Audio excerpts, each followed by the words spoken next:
সাবেক রাষ্ট্রপতি আব্দুল হামিদ এবং সেলিনা হায়াৎ আইভী, নারায়ণগঞ্জের মেয়র সেলিনা হায়াৎ আইভী এবং সাবেক রাষ্ট্রপতি আব্দুল হামিদ। আব্দুল হামিদ ভারপ্রাপ্ত সভাপতি এবং সেলিনা হায়াৎ আইভী ভারপ্রাপ্ত সাধারণ সম্পাদক। তাদের নেতৃত্বে আওয়ামী লীগের কার্যক্রম শুরু হতে পারে। সাবেক প্রেসিডেন্ট রাষ্ট্রপতি হামিদ এবং আমাদের নারায়ণগঞ্জের আইভী মেয়র ছিলেন, তাদেরকে দিয়ে দলটা আপাতত রিভাইভ করার চিন্তা ভাবনা করা হচ্ছে। আসসালামু আলাইকুম দর্শক, আজকের এই ভিডিওটা একটা বিস্ফোরক একটা ভিডিও। হ্যাঁ, সাবেক রাষ্ট্রপতি আব্দুল হামিদকে নিয়ে আওয়ামী লীগ আবার দল গোছাচ্ছে এবং এই আব্দুল হামিদের সাথে রয়েছে নারায়ণগঞ্জের সেলিনা হায়াৎ আইভী। তো এরা এবার আওয়ামী লীগ দলটাকে সাজাতে যাচ্ছে। সাবেক এই রাষ্ট্রপতি আব্দুল হামিদ কেন তিনি আওয়ামী লীগের হাল ধরতে যাচ্ছেন? দর্শক শ্রোতা, খুবই গুরুত্বপূর্ণ ভিডিও, এখানে চাঞ্চল্যকর তথ্য বেরিয়ে আসছে। আমি আশা করব যে এই ভিডিওটা আপনারা অত্যন্ত পরিমাণে শেয়ার করে দেবেন এবং সম্পূর্ণ ভিডিও দেখবেন। আওয়ামী লীগ কেউ চিন্তাই করতে পারছিল না যে আওয়ামী লীগ আবারও ব্যাক করতে পারে, কিন্তু সেই আওয়ামী লীগকেই সাবেক রাষ্ট্রপতি টেনে নিয়ে আসছে। এর আগে কিন্তু আমরা এই সাবেক রাষ্ট্রপতি যারাই ছিল তাদের কুকর্ম দেখেছি। তাহলে কি এবার আলোচনা আসছে এই সাবেক রাষ্ট্রপতি আব্দুল হামিদ? চলেন আমরা দেখে আসি। আওয়ামী লীগও কিন্তু একটা সংস্কার ব্যবস্থা চলছে, এই মুহূর্তে আওয়ামী লীগের লোক নেই। এখন ভাবা হচ্ছে কিন্তু সাবেক প্রেসিডেন্ট রাষ্ট্রপতি হামিদ এবং আমাদের নারায়ণগঞ্জের আইভী মেয়র ছিলেন, তাদেরকে দিয়ে দলটা আপাতত রিভাইভ করার চিন্তা ভাবনা করা হচ্ছে। এখন যদি চিফ অ্যাডভাইজার আপনার অ্যাটর্নি জেনারেলের ভাষ্য অনুযায়ী, আইনমন্ত্রীর ভাষ্য অনুযায়ী যদি দেখা যায় আওয়ামী লীগের সব খারাপ না, কিছু ভালো লোক তো আছে সেখানে, সবাই তো খারাপ না, একটা দলে খারাপ থাকে কিছু লোক, মেজরিটি লোক ভালো থাকে। কিন্তু এখন যদি ভালো লোকগুলি সামনে এসে পড়ে আমি দল করতে রাজনীতি করতে চাই, আমাদের তো কোনো অপরাধ নাই, তখন কি করবে? এখন জামাতের সাথে বিএনপির যে দূরত্বটা হয়েছে আমার কাছে খুব মিস্টেরিয়াস মনে হচ্ছে। কারণ জামাত ইসলাম বারবার বলতেছে এবং সে বিএনপির সমালোচনা করতেছে। এই মুহূর্তে কিন্তু সমালোচনার বিষয় না, বিএনপি জামাত কিন্তু খুব শীঘ্রই কিন্তু এটা করে ফেলাইছে, আমার অনেক আপনি দেরি করেছে। এখন জামাত যে কথা বলতেছে, আমি দেখলাম জামাতের সভাপতি উনি কি করলেন, উনি জিজ্ঞেস করলেন কয়েকটা মিটিং এ, কর্মীদের জিজ্ঞেস করলেন আমরা কি বিএনপির সাথে থাকবো, সবাই বলেছেন না। কেন এটা করতেছেন? এটা দরকার ছিল আপনার? না, নির্বাচন নিয়ে এখন কথা বলে লাভ নেই। এই জন্য বললাম যে যেহেতু সরকার আমাদের প্রধান চিফ অ্যাডভাইজার উনি কিন্তু বারবার বলছেন যতটুকু সময় লাগে আমি নেব রিজনেবল টাইম, কারণ কিছু সংস্কারের কাজ আছে তাতে সময় লাগে। আমি যদি এই মুহূর্তে ঘোষণা করে দিই আমি হয়তো সেই সময়টা পারবো না। বিষয়টা এরকমই। তারপরেও কথা আছে, এই কথাটা কিন্তু মানে রাজনীতিতে মানব মুশকিল, যতদিন মানে কতদিন লাগবে, টাইম ফ্রেম থাকতে হবে। একটা মানুষ একটা বয়স আছে, একটা ক্লাস ছাত্র ভর্তি 1 বছর লাগে, অনার্সে 3 বছর লাগে, নিয়ম আছে তো। এই যে আপনি টকশো কতক্ষণ হবে, 1 ঘন্টা 1.5 ঘন্টা আপনি করবেন, যতক্ষণ চলবে তা তো না। এখন এই বক্তব্যটা যারা দিয়েছে শুরু থেকে তারা বোধ হয় ডিপ্লোম্যাটিক্যালি পলিটিক্যালি ভুল করছে। বলা উচিত ছিল আমরা রাজনৈতিক দলের সাথে বসবো, আলাপ আলোচনা করে আমরা টাইম ফ্রেম ঠিক করবো, তাহলে এই কথাটা আসতো না। কিন্তু এবং শুরুতে দেখা যাচ্ছে যে বর্তমান যে সরকার আছেন তার ডক্টর ইউনূসের নেতৃত্বে যে সরকার, তারা কিন্তু রাজনীতির বিষয়গুলি সম্পর্কে কতগুলো ভুল ভুল পথে কিন্তু চলা শুরু করে দিচ্ছে। বক্তব্য আছে যারা এখানে তার আশেপাশে আছেন তারা বোধ অরাজনীতি বলেই কিন্তু এই বক্তব্য আসতেছে, যে কারণে জামাত ইসলাম এক বক্তব্য দিচ্ছে, চরমনে পীর সাহেব এক লাইনে কথা বলতেছে, এবং স্বয়ং বিএনপি বলতেছে নির্বাচনে একটা রোড ম্যাপ দেয়। রোড ম্যাপ চাওয়াটা তো কোনো অপরাধ না, যেতেই পারে সে, এই রোড ম্যাপের সময় নেন কতদিন লাগতে পারে, কিন্তু সেটা না দিয়ে একটা সংশয় সৃষ্টি করা হচ্ছে।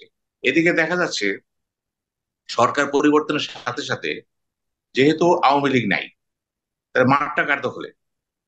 যে যেভাবে নেন না কেন মাঠ তো বিএনপির দখলে, এবং বিএনপি সারা বাংলাদেশ ছড়াছিটে আছে।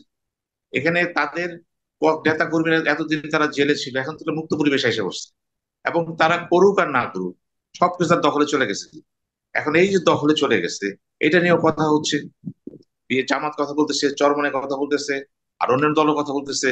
এখন কথা যতই বলেন কোনো পার্টিতে শক্তিটা নাই, এটা বুঝতে হবে তো। এখন এই সমস্ত নিয়ে কথা দাঁড়াইছেন রুটম্যাপ কবে দিবে।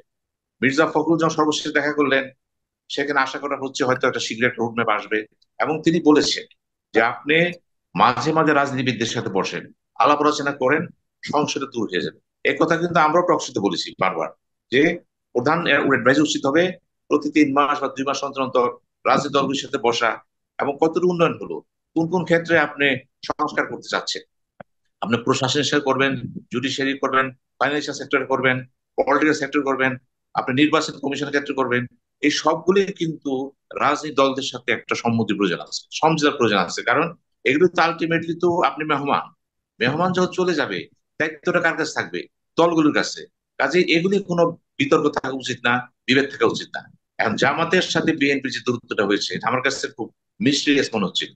কারণ জামাত ইসলাম বারবার বলতেছে এবং সে বিএনপির সমালোচনা করতেছে, এই মুহূর্তে কিন্তু সমালোচনার বিষয় না। বিএনপি জামাত কিন্তু খুব শীঘ্রই কিন্তু এটা করে ফেলাইছে, আমার অনেক আপনি দেরি করেছে। এখন জামাত যে কথা বলতেছে, আমি দেখলাম জামাতের সভাপতি উনি কি করলেন, উনি জিজ্ঞেস করলেন কয়েকটা মিটিং এ, কর্মীদের জিজ্ঞেস করলেন আমরা কি বিএনপির সাথে থাকবো, সবাই বলেছে না। কেন এটা করতেছেন? এটা দরকার ছিল আপনার? না। আপনি দরকার সুরা ডাকেন না কেন, সুরাই মিটিং করে বলেন। আপনি কর্মীদের সাথে যে বলতেছেন এটাও কিন্তু আমার কাছে মনে হচ্ছে অতি নাটকীয় হয়ে যাচ্ছে। এগুলি করার দরকার নেই। কথা হলো এই মুহূর্তে সরকারকে সময় দিতে হবে, এই ব্যাপারে কোনো বিতর্ক নেই। আওয়ামী লীগের পতন ঘটেছে, কিন্তু এরই মধ্যে আস্তে আস্তে আলোচনায় আসতে শুরু করেছে আওয়ামী লীগের ভবিষ্যৎ নিয়ে।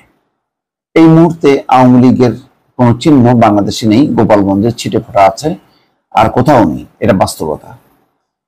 তাহলে কি আওয়ামী লীগ ছাড়াই বাংলাদেশে আগামী নির্বাচন রাজনীতি চলবে? রাজনৈতিক বিশ্লেষকরা মনে করছেন যে না, চলবে না, এবং অন্তর্বর্তী সরকারও চায় না যে আওয়ামী লীগ নিঃশেষ হয়ে যাক। কি চায়? সম্ভবত অনেকে ধারণা করেন যে শেখ হাসিনা পরিবারের নাগপাশ থেকে মুক্ত হোক আওয়ামী লীগ, তাতে কোনো আপত্তি নেই। তাহলে কে হবেন আওয়ামী লীগের কাণ্ডারি? এমন আলোচনা চলছে নানা মহলে। কয়েকটা নাম সামনে আসছে ইতিমধ্যে। কাদের সিদ্দিকী, তিনি হঠাৎ করে আজকে হাজির হয়েছেন টুঙ্গিপাড়ায়।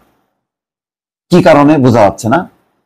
হঠাৎ করে টুঙ্গিপাড়ায় বঙ্গবন্ধুর মাজার জিয়ারত কেন করছেন? আওয়ামী লীগ নিয়ে কথা বলছেন, তার দলের কোনো কথা নেই। বলছেন যে হাসিনার আওয়ামী লীগ আর বঙ্গবন্ধুর আওয়ামী লীগ এক না। আবার ঠিক তার আগের দিন মরহুম তাজউদ্দিন আহমেদ এবং জোহরা তাজউদ্দিনের পুত্র সোহেল তাজ, তিনি সচিবালয়ে যে হাজির, দেখা করেছেন স্বরাষ্ট্র উপদেষ্টার সঙ্গে, নিরাপত্তা চেয়েছেন। তিনি বলেছেন তিনি আওয়ামী লীগে আসবেন না, এই পচা আওয়ামী লীগে আসবেন না, কিন্তু বলেননি যে ভালো আওয়ামী লীগে তিনি আসবেন না, এমন কথা বলেননি। বলেছেন আওয়ামী লীগের সবাই খারাপ না। এখানেও একটা ছোট্ট একটা ইঙ্গিত আছে, এর চেয়ে বড় ইঙ্গিত আছে, এবং তার বিষয়গুলো নিয়ে আলোচনা হচ্ছে, সেই বিষয়গুলো নিয়ে আলোচনা হচ্ছে। কি সেটি?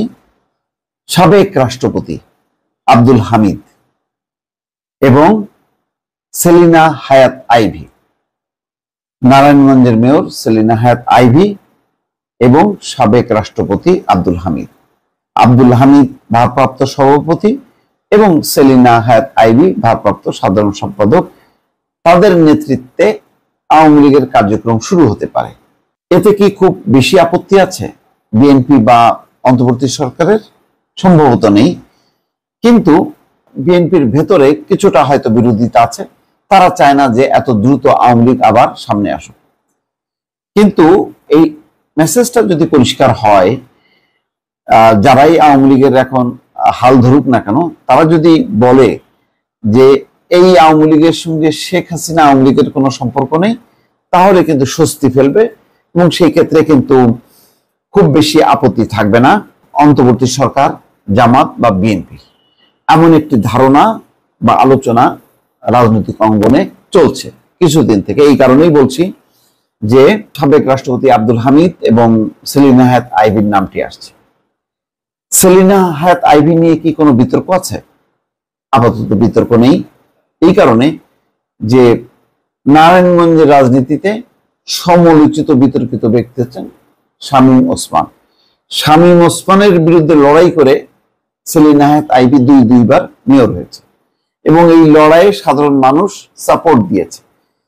তারা আওয়ামী লীগ করে সেজন্য না, তারা শামীম ওসমানকে ঠেকানোর জন্য সেলিনা হায়াত আইভীকে সাপোর্ট দিয়েছে। ফলে সেলিনা হায়াত আইভীর একটা নিজস্ব একটা ইমেজ আছে। সেই কারণে সেলিনা হায়াত আইভী যদি সামনে আসে, সেই ক্ষেত্রে কিন্তু বিএনপি, জামাত বা অন্য কারোর কোনো আপত্তি নেই। অন্যদিকে আব্দুল হামিদ, আব্দুল হামিদের একটি ভাবমূর্তি আছে যে প্রবীণ রাজনীতিবিদ, কিন্তু আবার বিতর্কও আছে। বিতর্কটা হলো এই যে তার শাসন আমলে বা তিনি যখন রাষ্ট্রপতি ছিলেন বেশ কিছু মৃত্যুদণ্ড প্রাপ্ত আসামি, বিশেষ করে জেনারেল আজিজের দুই ভাই যারা খুনের মামলার আসামি, তাদেরকে মুক্ত করেছেন। এই নিয়ে একটি রিটও আছে যে সাবেক রাষ্ট্রপতি যারা ছিলেন তারা কতটা দায় মুক্তি দিয়েছেন বিভিন্ন আসামিদেরকে। তারপরেও এটা খুব বড় আকারে যে একটি আলোচনা বা সমালোচনা সেটা না, সেই তুলনায় তুলনামূলকভাবে আব্দুল হামিদেরও একটি জনপ্রিয়তা আছে বা তার একটা গ্রহণযোগ্যতা আছে। এখন আওয়ামী লীগের খড়কুটো ধরে হলেও বাঁচার দরকার, আর বাঁচতে হলে তাকে কাউকে না কাউকে ধরতে হবে, এমন কাউকে ধরতে হবে যাদের একটা গ্রহণযোগ্যতা আছে, তারা প্রতিপক্ষ রাজনীতির তীব্র বিরোধিতার মধ্যে পড়বেন না। সেই বিবেচনায় আব্দুল হামিদ এবং সেলিনা হায়াত আইভী যথেষ্ট গ্রহণযোগ্য। আওয়ামী লীগের নেতা কর্মীদের কাছে বঙ্গবীর কাদের সিদ্দিকী অথবা সোহেল তাজের তেমন গ্রহণযোগ্যতা নেই, যদিও সোহেল তাজের একটি ভাবমূর্তি আছে সাধারণের মাঝে। আওয়ামী লীগেরও তৃণমূলের পর্যায়ে নেতা কর্মীরা তাকে পছন্দ করেন। আর সবচেয়ে বড় কথা হলো সে একটি ঐতিহ্যবাহী পরিবারের সন্তান, যেই পরিবারটি শেখ হাসিনার দ্বারাই এবার বঞ্চিত বা উপেক্ষিত।